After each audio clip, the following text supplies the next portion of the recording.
বাঙালির দুই আইকন রবীন্দ্রনাথ ঠাকুর এবং রামকৃষ্ণ দেবের নামে জোড়া বিশ্ববিদ্যালয় হবে এই রাজ্যে। মঙ্গলবার দুটি বেসরকারি বিশ্ববিদ্যালয়ের বিল পাশ হয়েছে বিধানসভায়। দ্য রবীন্দ্রনাথ টেগর ইউনিভার্সিটি এবং রামকৃষ্ণ পরমহংস ইউনিভার্সিটি বিল 2024 অধিবেশনে পেশ করেন শিক্ষামন্ত্রী ব্রাত্য বসু।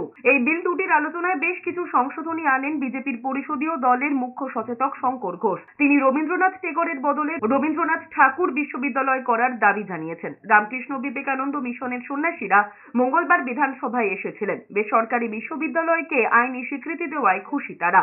রামকৃষ্ণ পরমহংসদেব বিশ্ববিদ্যালয়টি পরিচালনার দায়িত্বে থাকবে রামকৃষ্ণ বিবেকানন্দ মিশন। উত্তর 24 পরগনার আগরপাড়ার এই বিশ্ববিদ্যালয়টি চালু হবে আগামী বছর জুলাই মাস থেকে। অন্যদিকে রবীন্দ্রনাথ টেগর বিশ্ববিদ্যালয়টি তৈরি হবে হুগলির ধনেখালিতে। এই বেসরকারি বিশ্ববিদ্যালয়টির পরিচালনার দায়িত্বে থাকবে কালীপদ সাহা মেমোরিয়াল ট্রাস্ট। দুটি বিশ্ববিদ্যালয়েরই পরিদর্শক হবেন মুখ্যমন্ত্রী মমতা বন্দ্যোপাধ্যায়।